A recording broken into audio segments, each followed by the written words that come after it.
अगर 10-10 लाख रुपए भी उन्होंने अपने योगदान दिया होता अपनी सर्विसेज से, तो कितने जो है धन इकट्ठा होता, कितने स्कूल बना सकते थे, कितने विश्वविद्यालय खड़े कर सकते थे इस देश में। वो उन्होंने काम नहीं किया। तो हम ये कहें, रात दिन हम जो है ब्राह्मणवाद को गाली देते रहे, काम उससे नहीं चलेगा। काम जो लोग हमारे नालायक हैं, जो है पे बैक टू सोसाइटी नहीं कर रहे हैं, वो लोग ज्यादा दुश्मन हैं, ज्यादा खतरनाक हैं। हम उन लोगों को तरजीह ना दें। सभी को जय भीम, नमो बुद्धाय। साथियों, आज इस देश को आज़ाद हुए 78 साल हो चुके हैं और 78 वर्षों के दौरान ही नहीं बल्कि जो है उससे पहले भी आरक्षण लागू हो गया था। बाबा साहब की मेहनत से, बाबा साहब के जो है विद्वता के सामने अंग्रेजों ने झुककर उनकी जो है बातों को माना था। और यहाँ पर जो दलित लोग कहलाते हैं, यानी अभी हम SC ST की बात ही कर रहे हैं कि SC ST समुदाय के लोगों को आरक्षण मिलना शुरू हो गया था। आज 78 वर्षों के बाद, अब ये आप जानते ही हैं कि SC ST का कितने % आरक्षण है। SC समाज का जो है वो 15% आरक्षण पूरे देश में है सेंट्रल गवर्नमेंट की नौकरियों में। बाकी स्टेट की नौकरियों में अलग अलग है। जैसे यूपी का अगर हम केस लेते हैं तो वहाँ पर 22% आरक्षण है। ST का जो है वो 7.5% है सेंट्रल में, और बाकी राज्यवार इनकी संख्या घटती बढ़ती रहती है। तो इन 78 वर्षों के दौरान इस रिजर्वेशन के तहत जिन्होंने फ़ायदा उठाया, जिन लोगों को नौकरियां मिली, उनमें से बहुत सारे लोग आज होंगे भी नहीं शायद, लेकिन उसके बाद के वर्षों में भी ये आरक्षण तो लागू है, हर साल मिलता है। देश में जो उच्च स्तर की नौकरियां, जैसे मान लिया हम IAS लेते हैं, IRS लेते हैं, IPS लेते हैं, ये सभी सेंट्रल गवर्नमेंट की नौकरियां हैं। सेंट्रल गवर्नमेंट में अगर 15% आरक्षण जो है शेड्यूल कास्ट को मिला है, हर साल जो है कितने लोग जो हैं IAS या उसके समकक्ष कैडर के लोग जो हैं अफसर बन रहे होंगे, ये तो हम आसानी से लगा सकते हैं। अगर मान लिया हर साल ऑन एन एवरेज अगर हम शुरू से लेकर आज तक का रिकॉर्ड देखते हैं तो तकरीबन 800 और 1000 के बीच वैकेंसी IAS की हर साल जो है भरी जाती है। प्रति वर्ष जो है कम से कम 800 से लेकर 1000 लोग IAS या उस स्तर के जो है पदाधिकारी बनते हैं, जिनमें हमारा 15% हिस्सा हर साल जो है सुनिश्चित रहता है, आरक्षण रहता है, और आरक्षित वर्ग के ही लोग जो हैं अफसर बन रहे हैं। 78 वर्षों में कितने हमारे अधिकारी बन चुके होंगे। और बाबा साहब ने जो है अपने ज़माने में हमारे लोगों को एक संदेश दिया था। वो हमारे लोग अनपढ़ लोगों के लिए नहीं कहा था, बाबा साहब ने तो खुद कहा था अनपढ़ हमारी समस्या नहीं है, समस्या हमें जो आज नज़र आ रही है। और बाबा साहब ने भी ये कहा था कि मुझे पढ़े लिखे लोगों ने धोखा दिया। उनका उनका मतलब ये नहीं था, उनका मतलब ये था जो आज जो इतने सालों में जो IAS अफसर या उसके लेवल के अफसर बने हैं, बाबा साहब का जो पे बैक टू सोसाइटी था, जो लोग गांवों से जो है IAS बन के या IAS के रैंक के आसपास के लोग बन के जो अफसर आए, वो शहरों में स्थापित हो गए।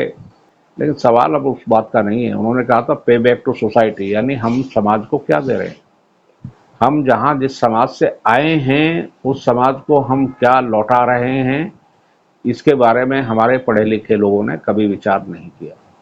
काशीराम जी को पढ़े लिखे लोगों ने ही साथ दिया। उनको जो है जो चंदा आता था वो पढ़े लिखे लोगों से ही आता था, अधिकतर देते, उनको चंदा सभी नहीं दिया। और लाखों लोग चंदा उनको जो है हर महीने कलमबंद तरीके से देते थे। लेकिन सवाल ये है कि क्या जो लोग शुरू से लेकर इन 78 वर्षों के दौरान जो IAS, IPS, IRS और उसके समकक्ष के जो पदाधिकारी बने हैं, ये तो हम सेंट्रल गवर्नमेंट की बात कर रहे हैं, लेकिन ऐसा नहीं है, सेंट्रल गवर्नमेंट तक ही नहीं है आरक्षण का मादा। अधिकारी जो हैं, जो राज्यों की सरकारें हैं, उसमें भी जो है PCS लेवल के, यानी जो प्रोविंशियल लेवल के अफसर बनते हैं, class 1, class 2, class 1 and above, वो अफसर भी जो है आरक्षण के तहत ही बन रहे हैं।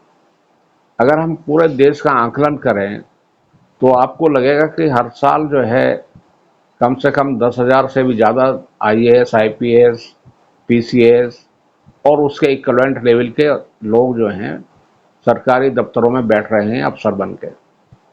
ये 10,000 से भी ज़्यादा संख्या होगी, क्योंकि इस देश में जो है कम से कम यूनियन टेरिटरी मिला के 35-36 जो है राज्य बनते हैं। तो अगर हम इनमें सब में जो है ये देख लें कि हर साल जो है 10,000 लोग जो हैं अफसर बन रहे होंगे सेंट्रल गवर्नमेंट की नौकरियों से, और जो है राज्यों के जो है पीसीएस यानी प्रोविंशियल लेवल की जो नौकरियां हैं उन स्तर से जो क्लास 2 एंड अबव लेवल के अफसर बन रहे हैं उनकी संख्या भारी हो जाएगी। मैं तो यहाँ एक आंकलन करके 10,000 बता रहा हूँ, इतने तो कम से कम बनते ही होंगे, क्योंकि हमारा आरक्षण 15% है, किसी के राज्यों जैसे यूपी में है 22% है, और किसी और स्टेट में भी कम ज़्यादा हो सकता है, वो संख्या के हिसाब से होता है। लेकिन क्या आप समझते हैं कि इन 78 वर्षों के दौरान क्या जो अफसर बने, हम सब लोग गांव से ही आए थे, गांव में हमारे परिवार अनपढ़ ही थे, और यहाँ के जो है हमने नौकरी भी की, नौकरी करके जो है अपने आप को एस्टेब्लिश किया। क्या हमने कभी पीछे मुड़ के देखा है? क्या हमने गांव से जहां हम आए थे, हमारे आंकलन के अनुसार जहां 50 साल पहले जो उनकी स्थिति थी आज भी वो वहीं के वहीं खड़े हैं। तो जो लोग यहाँ दिल्ली में आ गए उन्होंने पीछे मुड़ के नहीं देखा। इस संदर्भ में जो एक बाबा साहब का जो है हम एक किस्सा भी बताना चाहेंगे, और एक मुजफ्फरनगर की अभी की घटना है। बाबा साहब ने अपने ज़माने में उनके ज़माने में एक लड़का आईएएस बन गया था शेड्यूल कास्ट का, उसको बुलाओ भेजा कि तुम आके जो है मुझसे मिलो। वो लड़का उनसे मिलने गया, तो जब वो लड़का उनसे मिला तो बाबा साहब ने उनसे जो है एक ही मांग रखी, भैया तुम जिस गांव से भी आए हो, जिस मोहल्ले से भी आए हो, और जिस बस्ती से भी आए हो, तुम वहाँ कम से कम महीने में एक बार जरूर जाया करना। तुम्हें देखकर उस मोहल्ले के सभी लोग जो हैं तुम्हारे समाज के भी और अन्य समाज के भी प्रेरित होंगे देखकर कि हमें भी अपने बच्चों को इस लड़के की तरह ही पढ़ाकर जो है आगे बढ़ाना चाहिए, इसी रास्ते पे चलना चाहिए। और आगे जब अगर उनको ये प्रेरित आपको देख के वो प्रेरित होंगे तो वो अपने बच्चों को उसी मार्ग पर चलाने की कोशिश करेंगे। कुछ लेना दे तो उन्होंने ये बात जो है समाज को मजबूत करने के लिए बात कही थी। समाज की नींव जो है वो वहीं से पैदा होती है जो उन्होंने बात की थी, क्योंकि उनके मन में जो है समाज की नींव को मजबूत करना था, समाज को प्रेरित करना था और एक सही रास्ते पे ले जाना था। लेकिन जो अफसर बने हैं इन 78 वर्षों के दौरान, चाहे आईएएस हैं, आईआरएस हैं, आईपीएस हैं, या और समकक्ष लेवल की जो बहुत सारी नौकरियां हैं सेंट्रल गवर्नमेंट की, और यूनिवर्सिटीज़ को भी इंक्लूड करें तो बहुत सारे प्रोफेसर्स हैं। यूनिवर्सिटी 1000 के करीब हैं आज इस देश में, सेंट्रल यूनिवर्सिटी 50-55 हैं। इनमें जो है प्रोफेसर, असिस्टेंट प्रोफेसर से लेके बहुत सारी वैकेंसीज हैं, वाइस चांसलर हैं। तो इन पदों पर जो लोग स्थापित हुए हैं, हमारे लोग भी स्थापित कुछ ना कुछ हुए ही होंगे। तो क्या जो है हम उन लोगों ने समाज की तरफ को देखा है?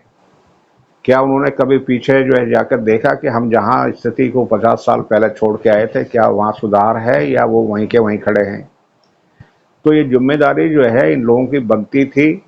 हमारे आंकलन के अनुसार कि हमारे लोग जो बाबा साहब की मेहनत से, शिक्षा से और उनके संघर्ष से फ़ायदा उठाकर जो लोग जो है अफसर बने, वो सिर्फ अपनी जो है दुकानें मजबूत करने में लगे, अपने घर मजबूत करने में लगे, और पहली पीढ़ी के लोगों ने शायद कुछ एक, सबने नहीं, कुछ एक लोगों ने अपने रिश्तेदारों को तो थोड़ा बहुत, जब वो शहर में आ गए तो शहर में बुला के जो है कुछ मदद करने की कोशिश की, लेकिन जो है वो नगण्य हैं। उनमें से जो पूरे लोगों में से हम देखें तो वो शायद 10% भी ऐसी नहीं की। लेकिन पहली पीढ़ी के बाद तो लोगों ने किसी को चपरासी तक लगाने का भी कोशिश नहीं की।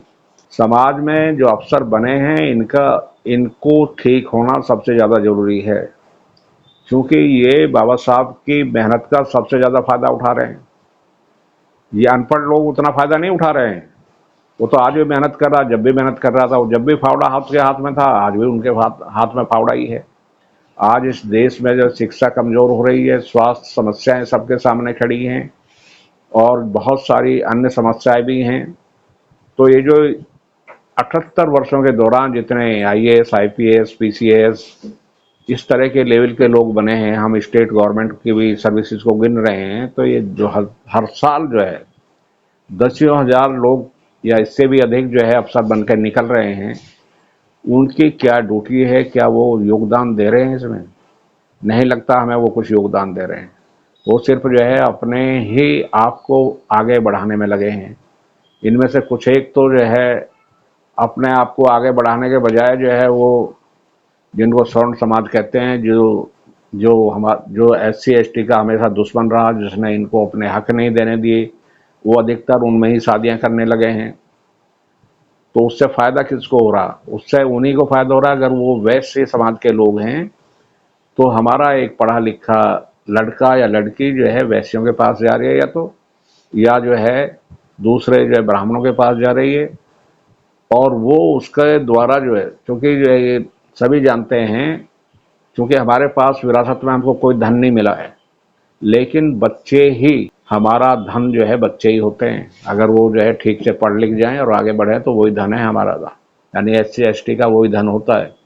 लेकिन अगर वो बच्चा भी जो है आपका लायक नहीं बना है, वो भी बाबा साहब के सिद्धांत के मुताबिक नहीं चल रहा है, तो फायदा किसको हो रहा है? ये सारे लोग जो है फायदा पहुंचा रहे हैं, जिसका बाबा साहब ने पूरी जिंदगी विरोध किया, वो है मनवादी व्यवस्था। हमारे सारे अफसर मनवादी व्यवस्था को मजबूत करने में लगे हैं। अगर 10-10 लाख रुपए भी उन्होंने अपने योगदान दिया होता अपनी सर्विसेज से, तो कितने जो है धन इकट्ठा होता, कितने स्कूल बना सकते थे, कितने विश्वविद्यालय खड़े कर सकते थे इस देश में, जो कि एक जो है स्थायी रूप से इस देश को सशक्त बनाने के लिए, दलितों को सशक्त बनाने का काम होता। वो उन्होंने काम नहीं किया। तो हम ये कहें, रात दिन हम जो है ब्राह्मणवाद को गाली देते रहें, मनुवाद को गाली देते रहें, काम उससे नहीं चलेगा। काम जो लोग हमारे नालायक हैं, जो है पे बैक टू सोसाइटी नहीं कर रहे हैं, जिन्होंने पीछे मुड़ के नहीं देखा समाज को, वो लोग हमारे ब्राह्मणवाद के मुकाबले में वो लोग ज़्यादा दुश्मन हैं, ज़्यादा खतरनाक हैं। हम उन लोगों को तरजीह ना दें। मेरा सभी समाज के लोगों से जो है अनुरोध है कि वो ऐसे लोगों को समाज में कोई इज्जत ना दें जिन्होंने समाज के लिए कोई योगदान नहीं किया है। जो लोग समाज के लिए योगदान कर रहे हैं उनको ज़रूर इज्जत दें, उन्हें आगे बढ़ाएं, उनका जो है यथासंभव सम्मान भी करें। लेकिन जो लोग समाज को कुछ नहीं दे पा रहे हैं, जो सिर्फ अपना ही पेट भर रहे हैं, पेट तो अपना जानवर भी भरते हैं भाई, प्रकृति ने सबके पास पेट दिया है और उनको जो है अपने हिसाब से जो है पेट भरने का रास्ता भी है, सुझाया उनको। लेकिन हमारे लोग क्या जो है जानवरों की तरह चर के जो जीवन पूरा कर रहे हैं। तो हमारा तो अनुरोध यही है कि भाई जो लोग समाज को जो है योगदान नहीं दे रहे हैं, वो हमारे लिए, यानी इस समाज के लिए जो है एक सामाजिक कचरा है। और इस सामाजिक कचरे से जो आप जितना दूर रहेंगे उतना ही स्वस्थ रहेंगे। सामाजिक कचरे से बीमारियां लगती हैं, और ये सारे लोग जो हैं समाज को जो है संक्रमित कर रहे हैं। इन संक्रमण फैलाने वाले लोगों से दूर रहें। नमो बुद्धाय, जय भीम।